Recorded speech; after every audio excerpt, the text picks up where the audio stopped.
അതിന്റെ 12-ാം അധ്യായം, അപ്പോസ്തല പ്രവൃത്തി 12-ാം അധ്യായത്തിന്റെ സ്തോത്രം 5-ാം വാക്യം. അപ്പോസ്തല പ്രവൃത്തി 12-ാം അധ്യായം 5-ാം വാക്യം. ഇങ്ങനെ പത്രോസിനെ തടവിൽ സൂക്ഷിച്ചു വരുമ്പോൾ സഭ ശ്രദ്ധയോടെ അവന് വേണ്ടി ദൈവത്തോട് പ്രാർത്ഥന കഴിച്ചു പോകുന്നു. സ്തോത്രം. ഇങ്ങനെ പത്രോസിനെ തടവിൽ സൂക്ഷിക്കുമ്പോൾ സഭ ശ്രദ്ധയോടെ അവന് വേണ്ടി ദൈവത്തോട് പ്രാർത്ഥന കഴിച്ചു പോകുന്നു. ഹല്ലേലൂയ, സ്തോത്രം. നമുക്കെല്ലാം വളരെ സുപരിചിതമായ ഒരു വാക്യമാണ് വായിച്ചു കേട്ടത്. പത്രോസിനെ ഹെരോദാവ് തടവിലാക്കിയപ്പോൾ പത്രോസിന് വേണ്ടി സഭ ശ്രദ്ധയോടെ പ്രാർത്ഥിച്ചു പോകുന്നു. താഴേക്ക് വായിക്കുമ്പോൾ നമുക്ക് അതിന്റെ റിസൾട്ട് അറിയാൻ കഴിയുന്നുണ്ട്. പത്രോസിനെ ദൈവത്തിന്റെ ദൂതൻ ഇറങ്ങി വന്ന് രക്ഷിക്കുന്ന ഒരു റിസൾട്ട് നമ്മൾ പിന്നീട് കാണുന്നത്. സ്തോത്രം. പക്ഷെ അതിനാദ്യം ഈ വാക്യം, അദ്ദേഹത്തിന്റെ ആദ്യ ഭാഗങ്ങൾ വായിക്കുമ്പോൾ നമ്മൾക്ക് വേറൊരു കാര്യം കാണുന്നുണ്ട്. 2-ാം വാക്യത്തിൽ ഇങ്ങനെ പറയുന്നേ, യോഹന്നാന്റെ സഹോദരനായ യാക്കോബിനെ അവൻ വാൾ കൊണ്ട് കൊന്നു. അവൻ എന്ന് പറയുമ്പോൾ ഹെരോദാവ് രാജാവ് വാൾ കൊണ്ട് കൊന്നു എന്ന് പറയുന്നു. സ്തോത്രം. അപ്പോൾ നമ്മൾ നോക്കുമ്പോൾ ഒരേ കാര്യത്തിൽ ഒരേ സമയത്ത് തന്നെ, അതായത് വളരെ അടുത്ത ദിവസങ്ങളെ സംഭവിക്കുന്നത്, ഒരേ ഒരാളുടെ ഒരേ ആക്ഷൻ രണ്ട് റിസൾട്ട് കാണുന്നുണ്ട് നമ്മൾ. അതായത് ഒരാളെ പിടിച്ചിട്ട് വാൾ കൊണ്ട് കൊല്ലുന്നു, രണ്ടാമത്തെ ആളെ പിടിച്ച് ജയിലിലിട്ട് കൊല്ലാൻ വേണ്ടി വെയിറ്റ് ചെയ്യുന്നു. പക്ഷെ അയാളെ ആ, ദൈവം വിടുവിക്കുന്നു, ദൂതനെ അയച്ച് വിടുവിക്കുന്നു. ഇതിനിടയ്ക്ക് നടന്ന ഒരു പ്രവൃത്തിയുണ്ട്. സ്തോത്രം. ഹല്ലേലൂയ. രണ്ട് സംഭവങ്ങളുടെ ഇടയ്ക്ക് നടന്ന വലിയൊരു പ്രവൃത്തി നമ്മൾ അതാണ് നമ്മൾ ആദ്യം വായിച്ചു കേട്ടത്. സഭ ശ്രദ്ധയോടെ പത്രോസിന് വേണ്ടി പ്രാർത്ഥന കഴിച്ചു പോകുന്നു. ഹല്ലേലൂയ, സ്തോത്രം. ഞാൻ പറയാൻ വരുന്നത് അതല്ല. കാരണം നമ്മൾ പ്രാർത്ഥിച്ചു, ദൈവനെ വിളിച്ചു കേട്ടിട്ടുണ്ട്. പ്രാർത്ഥിച്ചു, വിടുവിച്ചു, ദൈവം പത്രോസിനെ പുറത്തു കൊണ്ടുവന്നു കേട്ടു. ചിലർ പറഞ്ഞു കേട്ടാറുണ്ട്, ഇത് പ്രാർത്ഥിക്കാതെ തന്നെ ദൈവം പുറത്ത് കൊണ്ടുവന്നതിനെ പത്രോസിനെ. നമുക്കിവിടെ യാതൊരു തെളിവും ഇവിടെ പറയാനില്ല. ചിലർ പറഞ്ഞു കേട്ടിട്ടുണ്ട്, പ്രാർത്ഥിച്ചില്ലെങ്കിലും ദൈവം പത്രോസിനെ പുറത്ത് കൊണ്ടുവന്നതിനെ. അപ്പൊ നമ്മൾ അങ്ങനെ പറയുമ്പോൾ ആദ്യത്തെ ഉദാഹരണം എടുത്ത് കാണിക്കാം. യാക്കോബിന് വേണ്ടി പ്രാർത്ഥിച്ചില്ല, യാക്കോബിനെ പുറത്ത് കൊണ്ടുവന്നതുമില്ല. അല്ലെ? നമുക്കത് സ്വാഭാവികമായിട്ട് ചിന്തിക്കാവുന്ന ഒരു കാര്യമാണ്. ആദ്യ വ്യക്തിക്ക് വേണ്ടി ആരും പ്രാർത്ഥിച്ച് കാണുന്നില്ല. കാരണം പ്രാർത്ഥിച്ചിട്ടില്ലെന്ന് ഇല്ലാന്ന് പറയാൻ പറ്റില്ല. പക്ഷെ പ്രാർത്ഥിച്ചു എന്ന് വചനം എഴുതിയിട്ടില്ല.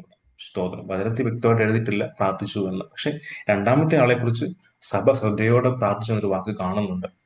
അപ്പൊ നമുക്ക് ആ ഒരു ന്യായത്തെ അവിടെ നമുക്ക് സ്ഥാപിക്കാൻ കഴിയുകയില്ല. സ്തോത്രം. അപ്പൊ ഞാൻ പറഞ്ഞ ഇത്രയേ ഉള്ളൂ. ഒരാൾക്ക് വേണ്ടി ശക്തമായി സഭ പ്രാർത്ഥിക്കുന്നു, മറ്റൊരാൾക്ക് വേണ്ടി സഭ പ്രാർത്ഥിച്ചില്ല. ഹല്ലേലൂയ, സ്തോത്രം. അപ്പൊ എന്തായിരിക്കും അഥവാ സംഭവിച്ചത്? എന്താ യാക്കോബിന്റെ കാര്യത്തിൽ ദൈവത്തിന് തോൽക്കണ്ടയില്ലായിരുന്നോ? സ്തോത്രം. നമുക്ക് വേണമെങ്കിൽ ട്രഡീഷണൽ വേ ഓഫ് ടീച്ചിങ് നമുക്ക് ചിന്തിക്കാം. യാക്കോബിനെ രക്തസാക്ഷിയായിട്ട് മാറ്റി, അയാളുടെ ശുശ്രൂഷ കഴിഞ്ഞു, അയാളുടെ ജീവിതം അവസാനിച്ചു എന്നൊക്കെ പറഞ്ഞ് നമുക്ക് നമുക്ക് വേണമെങ്കിൽ ഇതിനെക്കുറിച്ച് പറയാം. പക്ഷെ എന്റെ ഒരു ഇഷ്ടം, എനിക്കൊരു ആഗ്രഹം അങ്ങനെ ഒരു ട്രഡീഷണൽ വേ ഓഫ് ടീച്ചിങ് നിൽക്കാനല്ല ഞാൻ ആഗ്രഹിക്കുന്നത്. നമുക്കതിങ്ങനെ കാഷ്വലായി പറഞ്ഞു പോകാന്നേ ഉള്ളൂ. ദൈവത്തിന്റെ ഇഷ്ടം അതൊക്കെ ആയിരുന്നു. ദൈവത്തിന്റെ ഇഷ്ടം നമുക്കറിയാം. ഒരുപാട് കാര്യങ്ങൾ തമ്പുരാൻ ഇഷ്ടം നമുക്ക് അറിയത്തില്ല. നമ്മൾ നമ്മുടെ സമാധാനത്തിന് വേണ്ടി പറഞ്ഞ് അങ്ങ് തീർക്കുക ചെയ്യുന്നത്. ഒരുപാട് കാര്യങ്ങളിൽ പലത് സംഭവിക്കുമ്പോൾ നമുക്ക് അതിന്റെ കാരണം അറിഞ്ഞുകൂടാ.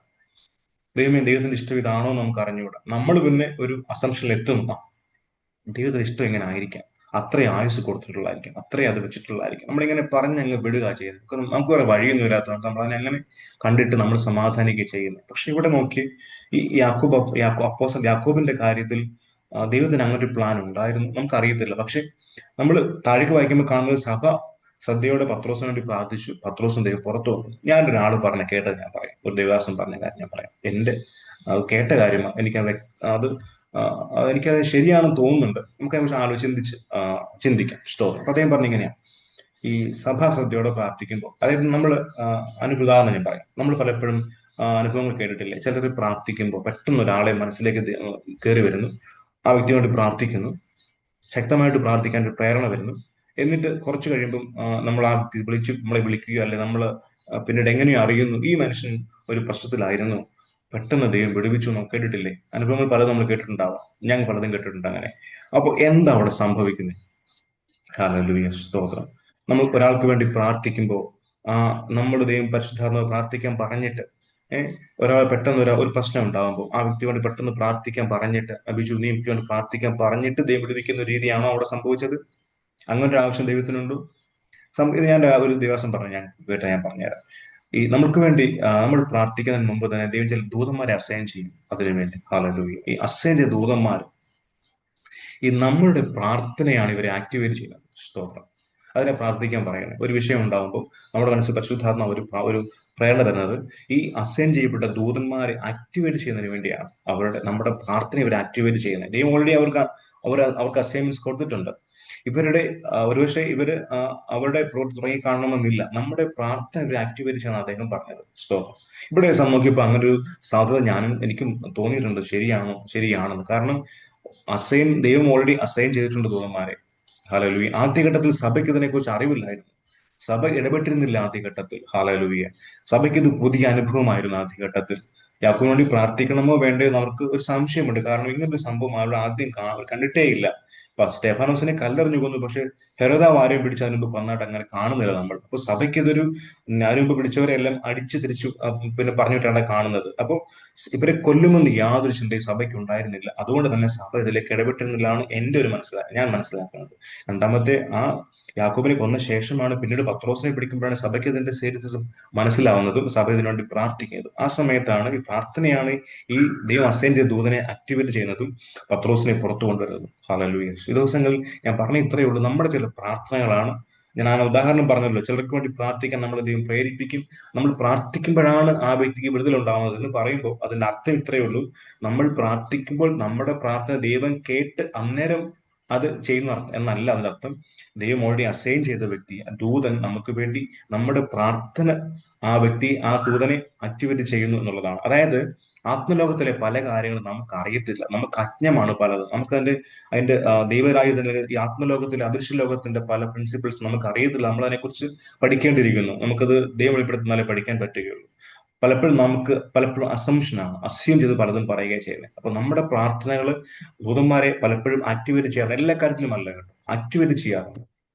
ദിവസങ്ങൾ ഞാൻ മനസ്സിൽ പറഞ്ഞത്രേ ഉള്ളൂ. ഈ ഒരു കാര്യത്തിൽ ഒന്നാമത്തെ പ്രശ്നത്തിൽ സഭയുടെ ഇടപെടൽ ഉണ്ടാകാത്തത് കൊണ്ടാണ് യാക്കോബിനെ കൊല്ലുവാൻ ഇടയായെന്നാണ് എനിക്ക് മനസ്സിലാവുന്നത് ഈ ദൈവാസന എക്സ്പ്ലനേഷനിലൂടെ. ഹല്ലേലൂയ. രണ്ടാമത്തെ പത്രോസിന്റെ കാര്യത്തിൽ സഭയുടെ ശ്രദ്ധേറിയ പ്രാർത്ഥന ആ ദൂതനെ ആക്ടിവേറ്റ് ചെയ്തത് മൂലം ഇറങ്ങി വരികയും അദ്ദേഹത്തെ പുറത്തു കൊണ്ടുവരികയും ചെയ്തു. ഹല്ലേലൂയ. നമ്മുടെ പ്രാർത്ഥനകൾ എങ്ങനെ ആകട്ടെ, നമ്മൾ ചില കാര്യങ്ങൾ നമ്മൾ ദൈവേൽപ്പിക്കുമ്പോൾ ശ്രദ്ധയോടെ പ്രാർത്ഥിക്കുക. ചില ദൂതന്മാരെ നമ്മുടെ പ്രാർത്ഥന ആക്ടിവേറ്റ് ചെയ്ത് ചില വലിയ പ്രവൃത്തി കാണുവാൻ തക്കണം ദൈവം നമ്മൾ സഹായിക്കട്ടെ. ഞാനും ആഗ്രഹിക്കുന്നു. പ്രാർത്ഥിക്കുന്ന ദിവസങ്ങളിൽ പ്രാർത്ഥനയിൽ ഉറ്റിരിപ്പാൻ ചില വിഷയങ്ങൾ നമ്മളെ ഏൽപ്പിക്കുമ്പോൾ അത് ഇഗ്നോർ ചെയ്ത് കളയാതെ, ചിലത് നമ്മൾ ദൈവം നമ്മോട് പറയുമ്പോൾ അതിൽ മറന്നു പോകാതെ, അതിൽ ഇത്രയ്ക്ക് ഉള്ളെന്ന് ചിന്തിക്കാതെ, ഇതിന്റെ ഇത്രയ്ക്കുള്ള സീരിയസ്നസ് ഉള്ളല്ലോ, കുഴപ്പമില്ല, പിന്നെ ആകട്ടെ എന്നൊക്കെ പറഞ്ഞ് മാറ്റിവെക്കാതെ, അത് ദൈവം നമ്മോട് പറയുന്ന സമയത്ത് തന്നെ അതിനുവേണ്ടി പ്രാർത്ഥിക്കുക, ശക്തിയോടെ പ്രാർത്ഥിക്കുവാൻ, അതിനുവേണ്ടി അസൈൻ ചെയ്യപ്പെട്ട ദൂതന്മാർ അതിനുവേണ്ടി ആകുവാൻ തക്കവണ്ണം നമുക്കും ഒരു എഫേർട്ട് എടുക്കാം, പ്രാർത്ഥിക്കാം, ജാഗരിക്കാം, അതിൽ വളരാം. ദൈവം നമ്മളെ സഹായിക്കട്ടെ എന്നുള്ള പ്രാർത്ഥനയോടെ ഞാൻ എന്റെ വാക്കുകൾ നിർത്തുന്നു. ദൈവം നമ്മളെ വാക്കുകളെ സഹായിക്കുമാറാകട്ടെ. തുടർന്ന് നമുക്ക് പ്രാർത്ഥന വിഷയങ്ങൾ ഷെയർ ചെയ്യാം. അതിനുവേണ്ടി സമയത്തെ എടുക്കാം. ദൈവം നമ്മളെ സഹായിക്കുമാറാകട്ടെ. God bless you all. Amen.